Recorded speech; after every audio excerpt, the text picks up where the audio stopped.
Bonjour à tous. Il n'est pas tout à fait 16h30, mais on me fait signe à la régie que je peux y aller. Donc voilà, écoutez, tant mieux. Comme ça, vous n'attendrez pas. Juste le temps passé. Quoique ça fait du bien parfois de juste laisser un petit peu de temps. C'est d'ailleurs quelque chose que dans ces périodes de réflexion et de transition professionnelle, parfois on a juste besoin de se poser. C'était une parenthèse. Écoutez, je suis ravie d'être là avec vous aujourd'hui, et d'autant plus que je peux être non masquée et sans risquer une amende, ce qui est très agréable. Après ces 2 jours de salon où sur notre stand on est muselé comme ça. Et d'autant plus que les masques réutilisables sont plus épais que les masques jetables. Ce qui fait que pour être cohérent, nous en plus sur nos stands on est obligé de les avoir, mais c'est rude, bref. Bienvenue pour cette conférence sur la thématique de comment trouver un job dans l'économie durable, fait pour moi. Et je pense que c'est vraiment cette partie de la phrase qui va être la plus importante pour vous. Clairement, si vous êtes là aujourd'hui, c'est que vous avez envie de trouver un job à impact, ou que vous vous êtes perdu dans les salles, mais clairement que vous avez envie de retrouver du sens dans votre carrière, soit de le trouver tout court, soit de le retrouver, et que vous soyez salarié ou déjà demandeur en recherche d'emploi, vous vous sentiez plus forcément complètement en phase avec votre mission actuelle. Sans jeter la pierre aux employeurs, on peut soi-même juste un moment se sentir décalé par rapport au secteur d'activité dans lequel on exerce, dans le type d'organisation. Et voilà. Et donc c'est important de nouveau de prendre un temps pour faire un pas sur le côté et faire le point et se poser les bonnes questions. Mais du coup, si vous vous posez ces questions de trouver un job à impact, c'est super. Vous êtes à ProDurable, là, donc c'est réglé. Il y a plein d'entreprises, il y a plein d'employeurs, il existe des offres d'emploi si vous allez sur les sites dédiés. J'imagine que en fait, la solution est trouvée, le problème est réglé. Et voilà, vous n'avez pas forcément besoin d'être assis dans cette pièce. D'accord, ce ne serait pas aussi simple en fait, c'est ça? Il y a quelque chose d'autre. Effectivement. Parfois on a besoin de plus qu'une liste. Et pour arriver hyper convaincu et convaincant en entretien, et d'être capable de dire, je suis fait pour vous et vous êtes fait pour moi. À savoir que côté recruteur, parce que du coup on en côtoie pas mal, on a quand même pas mal ce retour on a des personnes qui arrivent et qui partent pendant leur période d'essai parce qu'ils nous disent « En fait, je me suis trompée, c'était pas ça que je voulais. » Vous étiez une belle entreprise, le job avait l'air super, un impact et tout ça, mais la question c'est laquelle est faite pour vous? Et au final, on peut se dire « Mais du coup, ça resserre, il y a encore moins d'offres. » Et en fait, non, c'est l'inverse.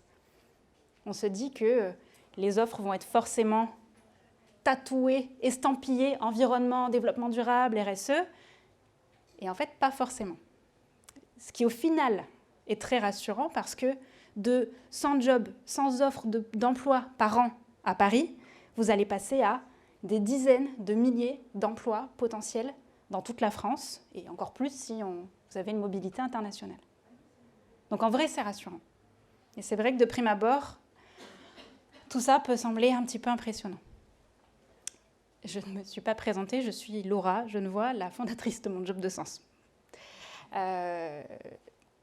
Là-dessus, du coup, pour en revenir à cette période un peu déstabilisante, déjà pour resserrer un peu, on va dire qu'il y a 4 questions assez fondamentales qui peuvent vous permettre de clarifier. Enfin, c'est des questions très ouvertes. Donc, voilà. Ça va être, au final, dans quelle organisation vous allez pouvoir vous retrouver en phase avec vos valeurs. Au-delà de ça, dans quel type de mission vous allez à la fois pouvoir être utile, avoir de l'impact, mais aussi vous épanouir. Sinon, on retombe dans la configuration dite juste avant en fait, je ne vais pas m'épanouir, je pars pendant la période d'essai. Troisième interrogation, qui est de se dire, ok, mais du coup, quel est le rythme et l'équilibre pro-perso que je vais pouvoir trouver pour effectivement de nouveau m'épanouir, que ça respecte mes besoins. Vous n'avez pas forcément besoin de noter tout. Vous allez sur la page d'accueil de Mon Job de Sens, je pense que ça doit être en milieu de page, si vous pourrez les retrouver. Voilà. Et du coup, sur cette question de rythme, on n'est pas que sur bosser moins. On est sûr quelle est l'organisation de vie qui vous permet d'intégrer toutes les dimensions de votre vie. Parce que souvent, on se dit, alors j'ai fait des grandes études, donc j'ai besoin d'un job qui soit un job à responsabilité, et donc il faut faire bien plus que 35 heures, parce que quand on est cadre, on est au forfait, donc travailler beaucoup. Oui, certes, ça demande toujours un engagement fort, mais la finalité, c'est qu'il faut que vous trouviez un emploi dans lequel vous vous sentiez bien dans la durée, et c'est aussi une autre histoire. Donc là-dessus, parfois, vous allez vous dire, il y en a beaucoup qui viennent nous voir et qui me disent « mais je veux trouver, mais en même temps, je veux quitter Paris ». Et du coup, si vous restez avec vos postes tatoués développement durable RSE en dehors de Paris, c'est un peu compliqué. Il y en a quelques-uns à Lyon, un petit peu moins à Marseille, bon, c'est un peu difficile. Et c'est là qu'on reviendra après, quand on parle des emplois dans la transition écologique et solidaire, des jobs à impact, une contribution, ce qui aura du sens pour vous, on est sur quelque chose de beaucoup plus large.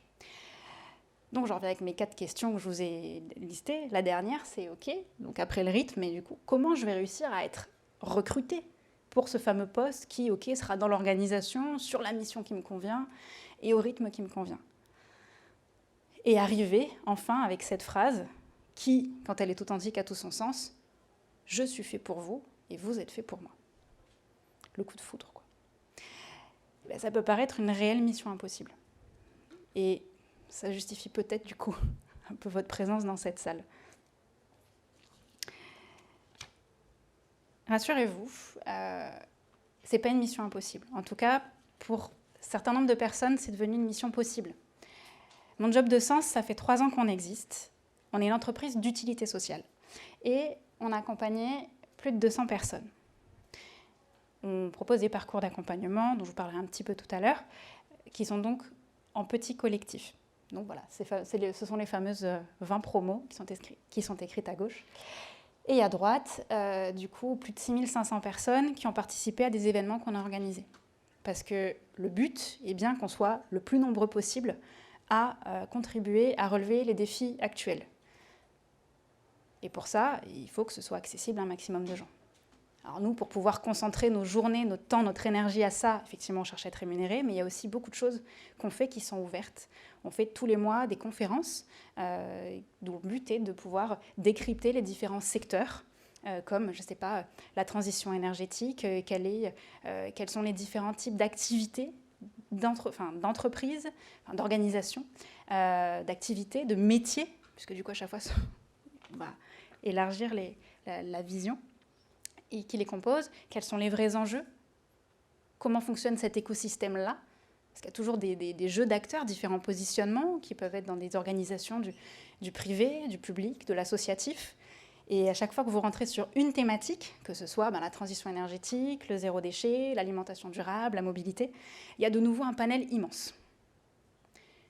Je vous en parlerai après. Du coup, on a une équipe d'intervenants. On est tous issus de la transition écologique et solidaire pour pouvoir partager à la fois ce que nous, on peut connaître, mais du coup, avec les gens de notre réseau, les gens avec qui on a déjà travaillé auparavant, qu'on fait intervenir lors de ces événements. Bon, bref, en tout cas, plein d'événements gratuits et plein d'événements ouverts pour contribuer un maximum. Toujours sur le rassurez-vous, il y a plein de formules qui existent.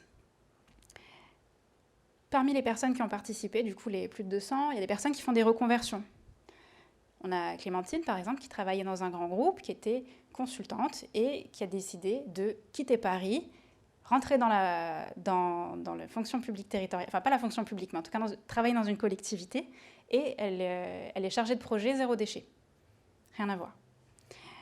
On a Stéphane, qui lui était gérant de sa petite entreprise dans l'aménagement. Il a fait une formation pour être salarié sur les questions du coup de bâtiments durables. On a des personnes qui vont décider d'intraprendre, qui restent dans leur organisation et qui montent des projets en interne. Comme par exemple Moni, qui elle a contribué à monter la Green Team au sein de son grand groupe. Des personnes qui gardent le même métier, mais qui changent d'entreprise. Lorraine, qui a gardé la communication, qui est maintenant la directrice com de Energy Observer. On a Charlotte, qui travaillait en marketing et qui maintenant travaille à La Fourche, supermarché bio, en ligne. On a des personnes aussi qui décident d'entreprendre, comme Marc, qui travaille dans le marketing digital et qui maintenant travaille dans l'efficacité énergétique. Ou Tristan, qui était graphiste et qui maintenant est consultant environnement. Chacun trouve une solution qui lui est adaptée, qui lui convient. Chacun fait le pas qui va lui faire du bien. Et ça, c'est très personnel. Il y en a qui font des reconversions, donc des changements qui peuvent être radicaux. En l'occurrence, Stéphane, il est parti faire sa formation à Chambéry. Et par exemple, Clémentine, qui est partie vivre à Bordeaux, mais il y a des personnes qui décident de passer à 90% pour avoir un temps, une demi-journée par semaine, d'aller faire de la sensibilisation dans les écoles primaires.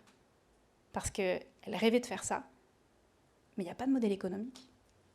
Ce qu'on essaie de vous aider aussi à voir, c'est qu'il y a des activités pour lesquelles on ne peut pas forcément être rémunéré. Il y a des choses qu'il faut faire, qui doivent avoir lieu, mais si vous voulez vraiment aider les enfants à être motivés pour préserver l'environnement, à leur faire prendre conscience de ça, que c'est important, à se respecter eux-mêmes, à accepter les autres dans leurs différences, le métier où vous allez pouvoir le mieux le faire, c'est un STIT. Ce n'est pas un métier qui est tatoué développement durable, environnement, mais clairement, pour faire cette mission-là, ce sera le meilleur moyen de le faire en étant rémunéré. Ou alors, si vous voulez faire, en étant en temps partiel, de temps en temps, cette mission de sensibilisation. Donc clairement, voilà, chacun doit trouver la formule qui est adaptée pour lui, mais aussi parce que chacun en est dans son étape, dans sa transition professionnelle. Une transition pro, ça prend entre 6 et 18 mois à peu près. Là, c'est hyper flippant. Encore tout ça à attendre. Mais en vrai, souvent, si vous êtes assis dans cette salle, c'est que vous n'en êtes pas au T0. Vous avez déjà réfléchi depuis plus ou moins longtemps et vous vous êtes déjà posé pas mal de questions. Et d'ailleurs, parmi les personnes qu'on accompagne, il y en a beaucoup qui ont déjà fait beaucoup de développement personnel, qui ont déjà fait un bilan de compétences, qui ont déjà fait du coaching professionnel. Enfin, c'est normal. On essaye au fur et à mesure de saisir les opportunités qui se présentent à nous pour commencer à répondre à ces questions. Et en parlant de questions, maintenant, je voudrais vous donner la parole et que vous puissiez, grâce à la super solution technique mise en place, du coup, posez vos questions pour qu'on puisse avoir un peu une idée de ce qui vous intéresse, vous. Ça me permet, moi, déjà, à certaines d'y répondre tout de suite, d'orienter des choses que je vais dire après pour y répondre. Alors, est-ce que vous avez bien, s'il y en a qui l'ont déjà utilisé, moi, je n'ai pas encore pu pratiquer, quand vous allez sur le site de Produrable, il y a un truc interaction conférence. Et il faut juste que vous sélectionnez la conférence où vous êtes et vous pouvez rentrer votre question. Donc, le but, c'est que vous puissiez, vous, dire là aujourd'hui les questions la question qui vous taraude. Et donc moi il faut que je m'équipe de mon téléphone. Je vais essayer de ne pas faire de l'arsène. Il faut que je fasse la bonne manip aussi de mon côté. C'est pas gagné. Attendez. L'instant tech.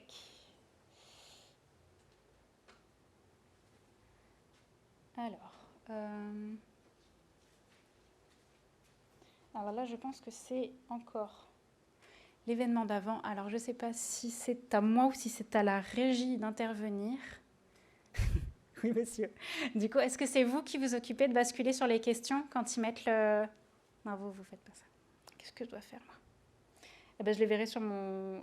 en fait, il y a des questions. Les gens peuvent poser des questions sur la plateforme. Et à la fin de chaque conférence, c'est remis à 0. Et moi, là, du coup, je vois les questions de l'ancienne conférence. Vous ne savez pas. Moi non plus. C'est compliqué. Alors, peut-être que... Ah, d'accord, elles se rajoutent. En fait, ça n'a pas été supprimé, mais on a les nouvelles qui s'ajoutent. Il y a pléthore de métiers. Oui, bah, écoutez, effectivement, il y a une pléthore de métiers. Donc, j'imagine que quelqu'un vient de le poster. Ça veut dire que ça marche. Vous pouvez les poster, je les reçois. Donc, à partir de maintenant, je vais pouvoir recevoir vos demandes. Il il est évident qu'il y en a énormément, puisqu'on ne se limite plus à ceux qui vont être simplement tatoués, mais beaucoup plus largement. Et notre mission, c'est justement de vous aider à identifier les secteurs, les causes qui vous attirent, qui vous touchent, les sujets qui vous touchent, et ensuite, pour ces causes-là, d'aller regarder les différents écosystèmes qui existent. Et une fois qu'on connaît un petit peu mieux, qu'on a mieux compris les enjeux de ce secteur-là, qu'on a compris les acteurs en présence, leurs différentes missions, leurs différentes activités, ensuite, on va pouvoir cheminer pour aller regarder, concrètement, ça veut dire quoi comme type d'organisation qui va m'embaucher, puisque c'est bien la finalité quand même que vous arriviez à y travailler. Mais pour ça, il faut toujours jongler entre les différents aspects et le marché de l'emploi. Une nouvelle question. Quelles sont les grandes étapes à franchir pour trouver son job de sens? Pour ça, du coup, je vais vous le présenter après. Écoutez, continuez, et puis quand on a des nouvelles, je les intègre au fur et à mesure. Justement, sur cette question de quelles sont les étapes. Parmi les outils qu'on utilise, il y a celui-là qui s'appelle l'Ikigai. Est-ce qu'il y en a parmi vous qui l'ont déjà entendu, vu passer, parler? Ok, peut-être une moitié à peu près. L'ikigai, c'est un concept japonais qui vient de l'île d'Okinawa où on retrouve des super centenaires. Alors, pourquoi super centenaires? Parce que ce sont des personnes qui ont plus de 100 ans et qui vivent dans de très très bonnes conditions physiques et mentales. Alors pour la partie physique, déjà il y a une base, c'est qu'ils ont une alimentation hyper équilibrée. Peut-être que vous avez déjà entendu parler du régime d'Okinawa, qui est du coup une pyramide dans laquelle ils montrent les choses qui sont importantes de manger en quantité régulièrement, et en haut de la pyramide plutôt effectivement ce qui va être par exemple de viande rouge où il faut en manger moins. En dehors de ça, ces super centenaires, ils ont tous un point commun, c'est qu'ils ont trouvé leur Ikigai. Et donc leur Ikigai, c'est raison d'être, joie de vivre. Ils ont tous une responsabilité vis-à-vis de leur communauté qui fait qu'ils n'ont tout simplement pas le droit de mourir. Il fallait y penser, c'est bête comme chou. Et donc, ils ne meurent pas. Concrètement, cette responsabilité qu'ils ont, ça peut être ceux qui s'occupent du potager, ceux qui s'occupent de la cuisine, ceux qui s'occupent des enfants, ceux qui s'occupent des anciens. Chacun a ce rôle qu'il joue, qu'il a choisi, et du coup, qui le tient vraiment responsable et lui donne une place importante, qui le tient à la fois animé physiquement, mentalement, et qui le garde en vie.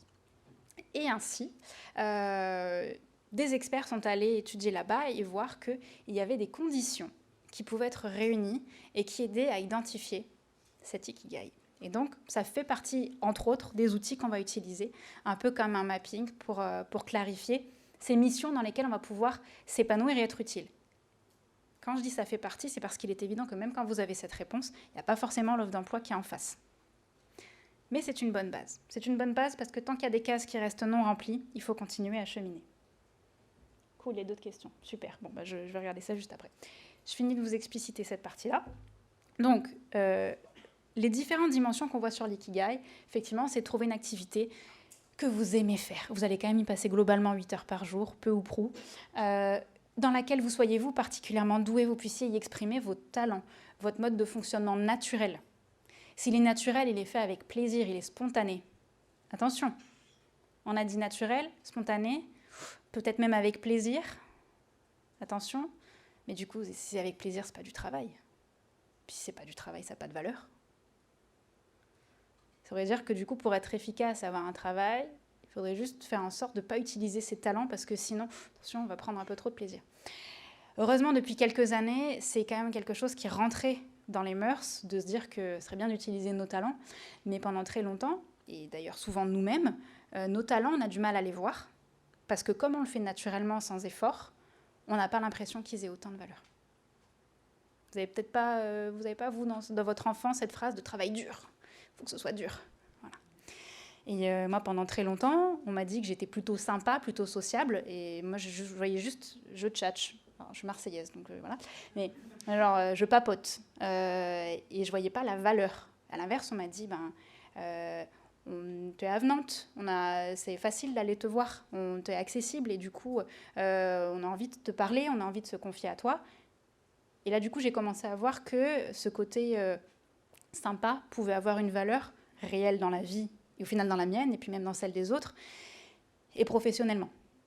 Ce qui est très marrant, c'est qu'on utilise un test qui s'appelle le Gallup, que je vous recommande, qui est absolument génial, et qui du coup va vous donner vos 5 premiers talents, les 5 talents les plus présents dans votre mode de fonctionnement. Et quand les gens passent le test, il y a 2 effets qui se coulent. Le premier, c'est « Oh !» Il n'y a pas de surprise, en fait. Quand vous voyez vos talents, il y a toujours un « chic, chic, chic », il y a peut-être quelqu'un que je ne connais pas là-dedans, et puis vous voyez le résultat, et c'est « Mais ce n'est pas des talents, ça !» Et alors, heureusement qu'il y a l'atelier après qui s'ensuit, on va les décrypter ensemble, parce que là, ils disent « Ah, mais en fait, toi, tu l'as pas, ça. » Ben non, c'est rare, ça. Enfin, non, c'est pas tout le monde qui a ça.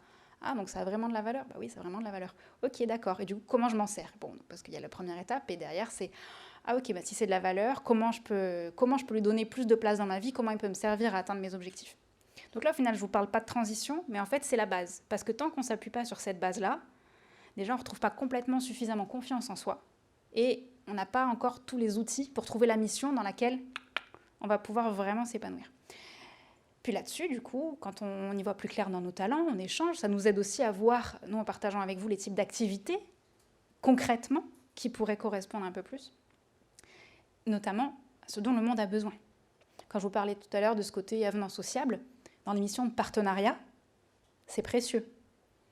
Ou même quand on est commercial, enfin, genre des missions où on a besoin que les gens aient envie d'échanger, de partager. Et puis bien sûr, la dernière, et pas forcément la plus facile, ce pourquoi vous pouvez être payé. Comment on aboutit là-dessus à un vrai poste? Une manière de voir les choses un peu différentes, c'est de se dire qui a intérêt à ce que je fasse ce pourquoi je suis le plus pertinent ou la plus pertinente. Et alors parfois la réponse c'est des particuliers ou une boîte qui vend ça. Ou alors non, c'est l'intérêt général, donc il faut que ce soit une prise en charge publique. Ou parfois des budgets d'innovation de structures comme la BPI par exemple. Mais il y a toujours cette question de c'est pas juste pourquoi je peux être payé, c'est qui a intérêt à ce que j'aille bosser le matin pour faire ce que je fais de mieux. Et ça peut commencer à vous donner des idées. Et du coup, concrètement là-dessus, nous, dans le parcours, ça donne un truc comme faire émerger ce qu'il y a dans vos tripes, concrètement, de dire pourquoi vous vous levez le matin, pourquoi vous avez besoin d'aller répondre à ces enjeux-là, et à quels enjeux. De rattacher ça à votre CV, les études que vous avez faites, les expériences que vous avez eues, les compétences que vous avez développées, et ensuite d'y greffer, de revenir sur ce dont le monde a besoin en mode l'écosystème, parce que les enjeux évoluent. Chaque année, il y a des nouveaux sujets qui émergent plus, et là on se rend compte que effectivement, les crises sanitaires sont quand même liées à des questions environnementales, donc comment on connecte les deux, comment on les comprend, comment on agit dessus concrètement. Et dernière étape, les offres d'emploi, le marché de l'emploi. Et attention, pire, le marché caché de l'emploi. Il est terrible celui-là. Notre moyen pour travailler justement sur ces questions du marché caché de l'emploi, c'est que les intervenants, on est là aussi pour vous partager, parce qu'après je présenterai vite fait d'où on vient, nos expériences précédentes fait qu'on a chacun un réseau, un gros réseau. Et on le partage. Et toutes les personnes qu'on appelle de la communauté, les personnes qui ont déjà participé à nos accompagnements, ce sont des personnes qui là-dessus vont creuser et se créer un réseau et le partager. Pourquoi ils partageraient? Quel intérêt de collaborer? Du coup, il y a une compétition, parce qu'il n'y a pas beaucoup de postes. Il faut quand même que j'ai mon poste. Et puis, si je donne mes contacts, c'est précieux, un contact, ça ne se partage pas. L'avantage, quand vous voulez bosser dans la transition écologique, c'est que si vous voulez le faire, vous avez quand même tout intérêt à ce qu'on soit le plus nombreux possible à le faire. Parce qu'il y a quand même des challenges assez costauds. Là, si on ouvre le rideau, qu'on regarde par la fenêtre, on va se rendre compte qu'il y a quand même beaucoup de sujets sur lesquels il faut bosser. Donc même si on est hyper motivé, si on est des cadors, il faut vraiment que chacun, là où on est les plus motivés, puissions agir. Et pour ça, quand vous avez envie de bosser dans le zéro déchet, mais que, bizarrement, les questions d'alimentation, elles vous touchent aussi, parce que ça fait partie des besoins auxquels on a besoin de répondre, et vous avez aussi quelques contacts, vous avez déjà creusé. Et donc, quelqu'un qui vous dit, moi, je veux bosser sur les questions d'alimentation durable, tiens, je te le donne, mon contact, je te mets en relation. Et donc, ces 200 personnes, qui du coup, tous les mois, sont de plus en plus nombreuses, ont envie, elles aussi, de partager leur réseau. Donc, vous vous retrouvez avec des gens autour de vous qui ont envie de partager ces contacts. Mais que que vous le fassiez avec nous, que vous le fassiez avec n'importe qui, cet état d'esprit-là de coopération, de collaboration, il est idem partout. Concrètement, nous, ce qu'on propose, du coup, c'est un parcours en 12 semaines dans lequel on va aller creuser les différents sujets dont je vous ai parlé. Donc la question des moteurs de sens, des talents, trouver vos causes, débloquer les freins, voir du coup quels différents types de projets. C'est sur notre site, hein, c'est du coup, donc si vous voulez regarder directement. Concevoir, définir les différents projets qui peuvent être les vôtres, votre réseau, et le plan d'action. Somme toute, très logique. Et ça, on va le faire avec différents types de formats. Ah bon, on devait avoir une animation, c'est pas très grave. Le but, c'est d'avoir des formats différents qui vont être complémentaires. On accueille des petits collectifs. On travaille en présentiel, à Paris, soit en journée, soit en soirée, avec des personnes qui vont être soit en poste, soit en recherche d'emploi.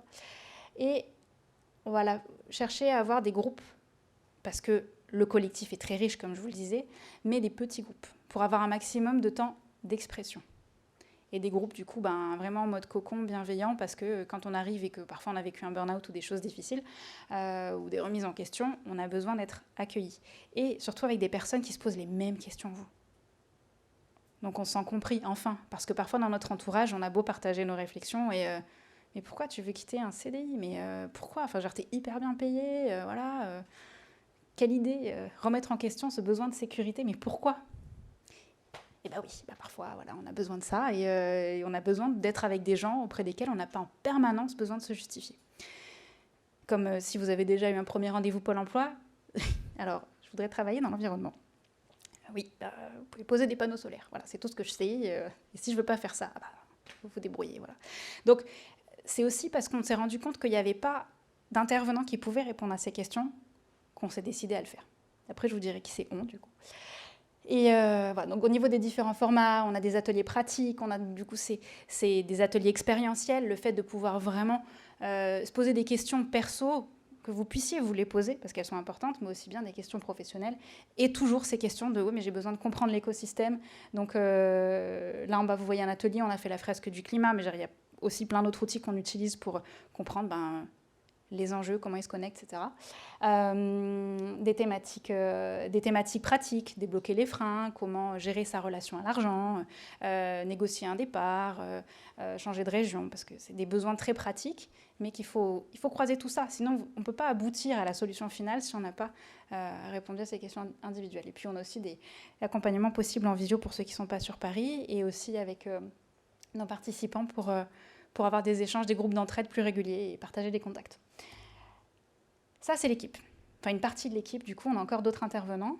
Pour ma part, j'étais responsable RSE chez Alinea, Meubles et Déco. Et ensuite, j'ai travaillé dans une ONG, en l'occurrence Zero Waste France.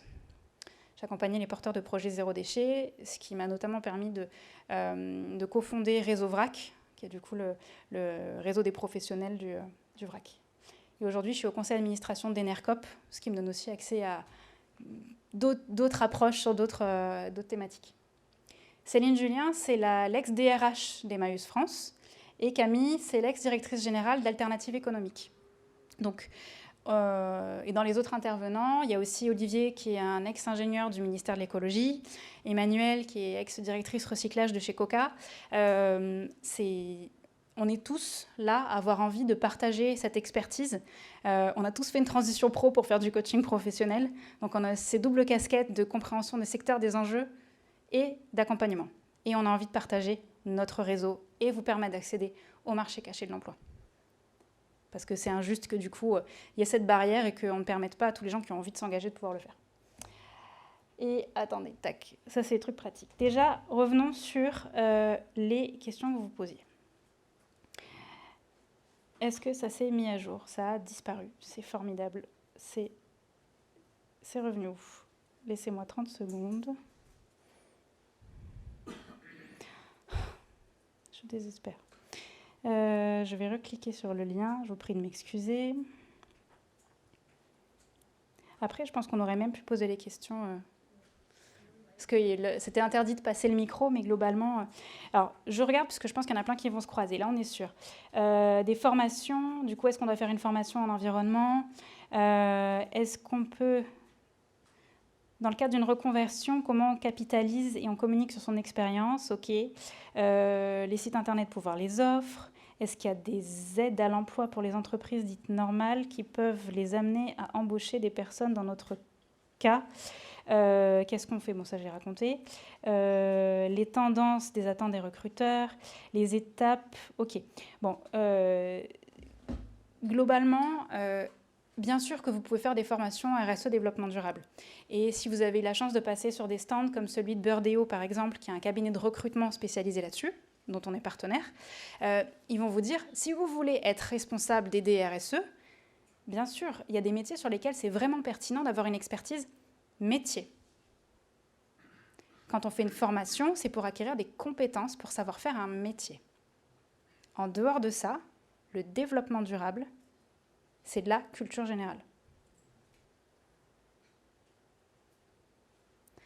Il n'y a pas de formation exhaustive qui, en 1 mois, 6 mois, 2 ans, vous permettra de connaître, de comprendre tous les enjeux, aussi bien les enjeux par rapport aux océans, par rapport aux forêts, par rapport aux enjeux de mobilité, d'agriculture, etc. Pour ma part, ma prise de conscience, je l'ai eue en 2005.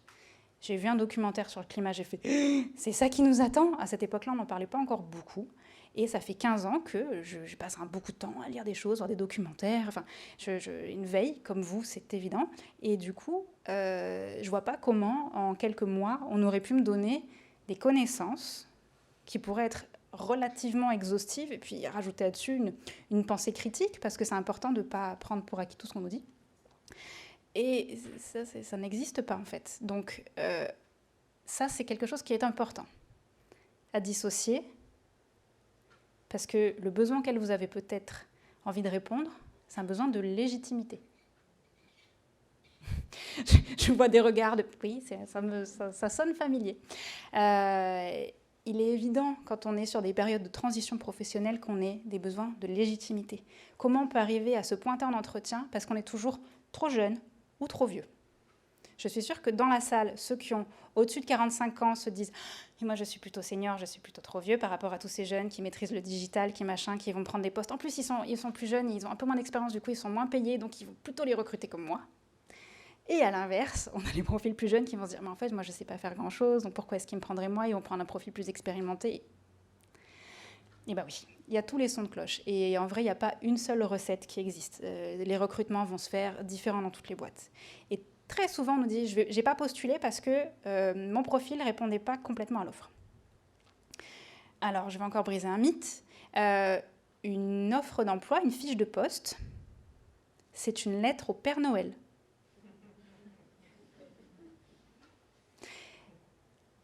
C'est rare, du coup, je le caricature exprès, hein, mais ça a quand même déjà été écrit, de chercher un jeune diplômé avec plusieurs années d'expérience. Alors du coup, pour ceux qui ont les profils plutôt juniors, c'est oui, ça arrive, effectivement. Et en entretien, on vous dit « ah non, mais vous êtes surdiplômé, mais sous-qualifié ». Oui, mais du coup, c'est compliqué. Comment on fait pour se retrouver là-dedans? Globalement, quand il y a des offres, à vous d'essayer de vous projeter. Pour se projeter sur une offre, quand on ne connaît pas trop la boîte, franchement, il y en a de plus en plus les gens le font grâce à LinkedIn, c'est d'aller quand même se dire « cette offre-là, j'ai l'impression qu'elle est vraiment tip-top. Mais qu'est-ce qu'il y a derrière? Qu'est-ce qu'il y a derrière cette espèce d'A4 avec ces petits caractères noirs sur fond blanc qui me donne une idée de ce que je vais vivre, de ce que potentiellement je vivrai au conditionnel ces 2, 5, 10 prochaines années. Comment je peux prendre la température de l'ambiance d'une boîte, de me rendre compte à quoi mes tripes vont contribuer, parce que si vous êtes là, c'est que vous avez envie d'impact, vous avez envie de d'y donner de l'énergie, votre temps, là plutôt qu'ailleurs. Donc si vous le faites, c'est que vous allez à fond. Comment cette petite feuille peut vous donner ça? Donc le but, c'est aussi de pouvoir contacter des personnes qui travaillent dans ces organisations grâce à LinkedIn et dire « bonjour, est-ce que vous auriez le temps de prendre un café pour me parler un petit peu de ce que vous faites, de comment ça se passe dans votre boîte ?» Dans ces cas-là, contactez plutôt des personnes qui sont sur des postes transverses. Enfin, en gros, évitez les DG ou DRH qui peuvent être déjà très, très sollicités. Parce qu'après, vous allez dire, oui, mais on ne m'a pas répondu. Alors, essayez de voir des personnes qui ont des missions sur des projets précis et puis qui peuvent être proches de ce qui vous intéresse. Sollicitez-les. Souvent, les gens, ils sont contents qu'on s'intéresse à eux. Ils sont contents de parler de leur travail. D'autant plus quand parfois en interne, je sais pas, soit leur manager, il n'y a pas assez de reconnaissance, pas parce qu'il n'est pas bon, mais parce que c'est difficile de prendre le temps de s'occuper de tout le monde bien. Surtout dans des petites boîtes qui ont de l'impact, mais bon. Donc cette question de formation, il n'est pas toujours nécessaire de faire une formation. Il y a plein de manières de valoriser des choses sur votre CV. Parce que un CV, c'est essayer de transmettre en 30 secondes, max 1 minute, le temps que le recruteur va passer sur votre CV. Quand vous allez le refaire 2000 fois et que vous allez tirer les cheveux, voilà, quelqu'un va le lire 30 secondes. C'est un peu frustrant. Mais donc là-dessus, comment est-ce que vous allez réussir à donner à la fois... Et c'est là, c'est pas un max d'infos.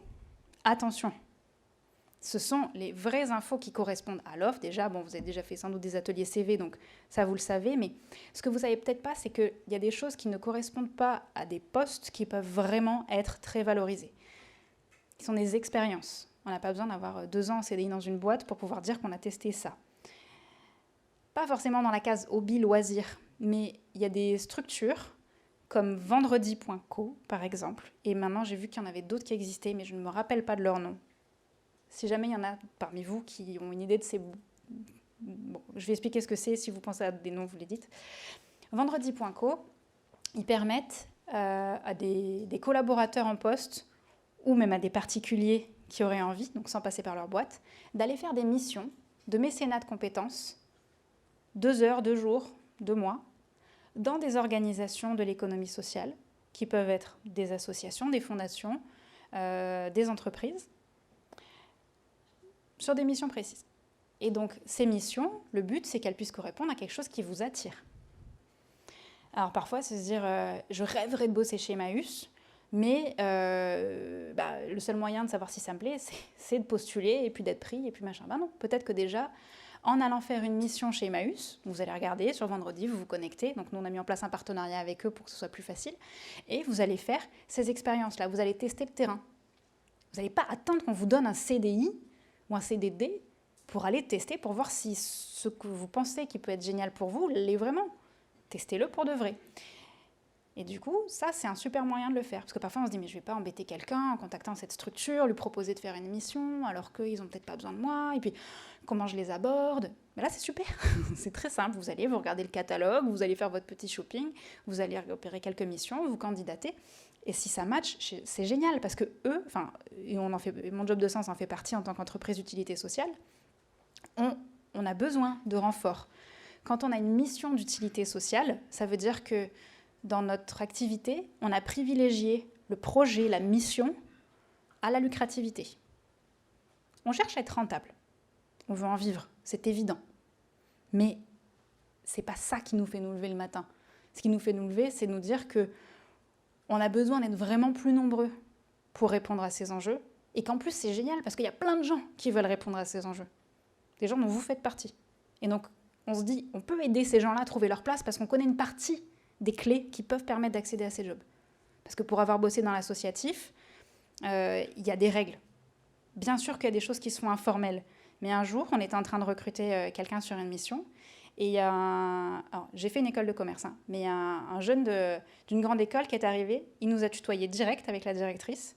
Et il s'est posé, puis il nous a raconté son truc. Mais comme dans les associations, on est souvent, les équipes sont souvent relativement jeunes.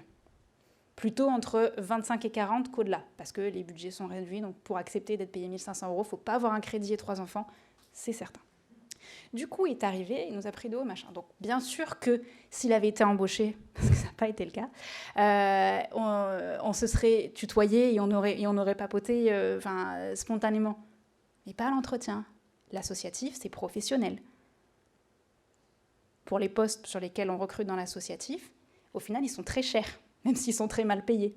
On reçoit 300 candidatures, et des candidatures souvent de grande qualité. Donc là-dessus, effectivement, on pourra pouvoir être responsable du plaidoyer de chez Zero Waste France et après pouvoir dire on a contribué à faire avancer la loi sur l'économie circulaire et c'est en partie notre travail qui a fait que le tri à la source des biodéchets va être mis en place, qu'on commence à soutenir des projets de consigne pour le retour des emballages réemployés. Ouais, on a bossé là-dessus. Donc, mais pour accéder à ces jobs-là, voilà, faut être motivé. Donc bref, il y a des clés et ces clés-là, elles ne s'inventent pas. Donc c'est ça qu'on a envie de partager. Je suis désolée, les questions que je ne comprends pas. Soutenez-vous le leadership éthique ou aidez-vous à le développer, à le mettre en exergue?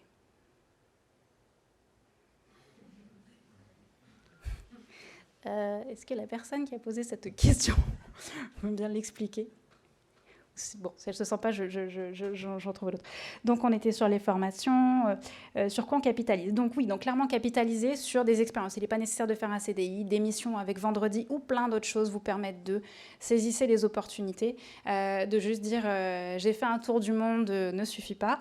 Mais clairement, il y a beaucoup de choses. Quand vous voulez dire j'ai développé une expertise sur un sujet et je veux le valoriser, eh bien, vous vous motivez et vous commencez à faire des articles régulièrement sur LinkedIn. C'est pas facile, parce que forcément, se mettre en avant, c'est se mettre en danger. Pour vivre heureux, vivons cachés, tout ça. Mais si vous voulez commencer à pouvoir dire, voilà, c'est un sujet qui m'intéresse, je l'ai creusé, et quand vous arrivez, vous postulez pour une entreprise qui travaille sur une question X ou Y, eh ben, il faut le valoriser. Le valoriser de cette manière-là est hyper efficace. Parce que vous n'allez pas juste dire je suis expert, ça m'intéresse. Il y a des preuves. Et là, du coup, le recruteur va pouvoir aller creuser. Et il passera plus que 30 secondes. Vous allez vraiment l'accrocher. Il va faire le tri entre ceux qui disent qu'ils sont hyper motivés, hyper intéressés, hyper compétents, et ceux qui vont pouvoir le prouver. Ceux qui ne nécessitent pas pour autant d'avoir fait une formation.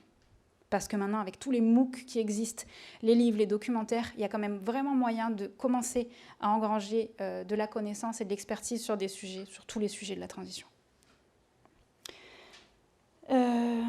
À 45 ans, facile de se reconvertir. Tout est possible, clairement. L'âge, comme je vous disais tout à l'heure, trop jeune, pas assez jeune, on a de tout.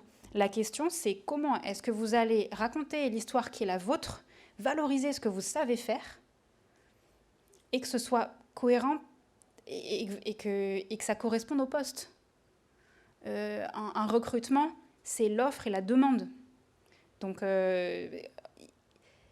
il y a rarement de choses qui sont des niettes. Et typiquement, nous, dans les personnes qui ont fait des reconversions, je vous parlais de Marc, je vous parlais de Stéphane, pour passer du marketing digital aux questions d'efficacité énergétique. Là, il a fait une formation parce qu'il a appris un métier. C'est l'histoire de Christelle qui était consultante chez IBM, du coup vraiment informatique, et qui est maintenant maraîchère bio en Normandie. Tout est possible, mais là, dans ces cas, quand c'est pour apprendre un métier, on en revient là-dessus, effectivement, il est nécessaire de faire une formation. Des sites internet sur les offres. Alors, sur notre site, donc monjobdesens.com, il y a une rubrique blog, et dans les articles postés avant l'été, je crois, il y en a un qui s'appelle où trouver les offres d'emploi pour la transition, je ne sais plus comment c'est formulé. Et on a recensé toute une tartine des job boards, parce qu'il y en a des connus. Il y a plein de cabinets de recrutement, Burdeo, Orientation Durable, Your Voice, Partium, il y en a plein. Il y a des job boards comme Job de Make Sense. Il y a les anciens, Réseau TE, Réseau T, c'est TEE, qui est beaucoup sur des activités plus techniques et dans les territoires. Donc ça, c'est bien, c'est que si vous avez envie de changer de région, vous rentrez vraiment votre département et en fait, vous vous rendez compte qu'il y a déjà beaucoup d'offres. Et vous allez découvrir des boîtes qui ont des activités parfois un peu plus techniques, un peu plus terrain. Bon, nous, ce qu'on fait, je vous en ai parlé. Les grandes tendances des attentes des recruteurs. Oui, mais du coup, ça dépend sur quoi. Le recruteur, comme je vous disais, la lettre au Père Noël, le but pour lui, c'est la phrase que je vous disais au début. C'est « je suis fait pour vous, je vous le prouve, et vous êtes fait pour moi, et je vous le prouve ». Ce qu'un recruteur craint, et surtout quand c'est une boîte impact, parce que généralement, elles sont aussi un peu, parfois, il y en a beaucoup, des petites, c'est de foirer un recrutement. C'est de passer un temps fou avec le manager pour identifier les besoins, rédiger la fiche de poste, trouver où est-ce qu'on l'a publié, diffuser, récupérer toutes les candidatures, trier les candidatures, faire les entretiens, accueillir, former. Et quand là, au bout de 2 mois, la personne, elle vous dit « Ah, maintenant, en fait, ça ne me convient pas trop. » Mais alors là, mais il vous pourrit. Mais vous êtes blacklisté. Enfin, c'est pour ça. Renseignez-vous avant. Si vous voulez avoir de l'impact, ne faites pas perdre de temps aux organisations à impact. Allez tester avant d'être recruté. Posez-vous ces questions avant. C'est pour ça, effectivement, que je vous présentais aussi ce qu'on fait. Parce que le but, c'est que tout le monde optimise cette énergie. Concrètement, après, je prendrai les questions. Du coup, c'est pour répondre à tout ça qu'on a ces accompagnements et le prochain démarre fin septembre. Donc, si vous sentez que c'est le bon moment pour vous, aujourd'hui, je vous invite à regarder. Ce sont donc ces accompagnements sur 12 semaines avec un rendez-vous collectif chaque semaine qui, si vous êtes en poste ou pas, a lieu en journée ou en soirée sur Paris. Si jamais vous n'êtes pas sur Paris, il y a aussi un parcours qui est en visio et qui est en journée. Le tarif d'accompagnement, c'est 1 200 € pour le parcours, qui vous donne accès à tout ce qu'on fait et à cette fameuse communauté, et donc à faciliter l'accès au marché caché de l'emploi. Ça peut être possible d'étaler votre financement sur 6 mois, quand vous le prenez en charge vous directement, et c'est aussi tout à fait possible de le financer par votre employeur. Alors il y en a parmi vous qui vont avoir des petits frissons, mais je ne peux pas le dire. Je ne peux pas le dire à mon employeur, à mon manager, que j'ai besoin de me financer un accompagnement. Vous croyez qu'elles tournent comment, les boîtes de bilan de compétences? C'est bien des gens en poste qui posent des questions. En vrai, dans 90% des cas, votre manager ou votre employeur, si vous n'êtes pas hyper bien en poste, il s'en est bien rendu compte. Et pourquoi est-ce que les employeurs financent les bilans de compétences? Parce que avoir un collaborateur qui n'est pas bien et qui est incapable de dire pourquoi il ne va pas bien, de poser des mots sur ses besoins, c'est insupportable. Ça démotive même son manager. Donc, ce n'est pas du tout rentable. Alors que de faire un parcours d'accompagnement pour dire « Ah voilà, je sais ce qui me manque. J'ai un besoin de reconnaissance. » Et mon manager ne prend pas le temps de le faire. Ou « J'ai besoin de passer en temps partiel parce que j'ai besoin de temps pour mes loisirs, mes proches, mes enfants, n'importe quoi, faire du bénévolat. » Ou de dire « En fait, j'ai envie de partir. » Mais tant mieux. Il faut le dire parce que tout le monde a besoin d'avancer. Vous et eux aussi. Et ils seront plus contents d'avoir quelqu'un d'hyper motivé à votre poste. Donc, en vrai, ils sont très contents quand vous le verbalisez. Et donc, c'est pour ça qu'ils les financent allègrement. Conclusion, c'est finançable par votre employeur. Et si jamais, du coup, vous êtes intéressé pour rejoindre, pour aider à franchir le pas, on a mis en place un code promo donc de 120 €. Le code promo, c'est durable. On a fait efficace. Il est valable jusqu'à la fin de la semaine. Du coup, pour les prochains groupes, les dates sont sur le site. Donc, en fait, quand vous allez sur notre site, monjobdesens.com, vous cliquez sur Parcours. Et là, vous allez voir les dates. Et vous arrivez sur une page où il y a un tableau où vous allez voir, il y a 3 colonnes pour les différentes promos que vous pouvez rejoindre. Et ensuite, il y a les autres dates, des choses qui sont communes aux différentes promos, qui sont à la fois, du coup, des ateliers sur des questions pratiques, dont je vous ai parlé tout à l'heure, qui peuvent être des conférences sur des questions autour de l'alimentation durable, le zéro déchet, la transition énergétique, parler du secteur, des métiers, des activités, et les événements aussi de réseautage, découvrir des outils d'intelligence collective, tout ça. Voilà, je vous ai tout dit. Du coup, si ça vous intéresse, vous pouvez rentrer en contact avec moi directement. J'ai quelques plaquettes que je vais poser ici, si ça vous intéresse, et vous pouvez nous solliciter. Voilà, merci beaucoup.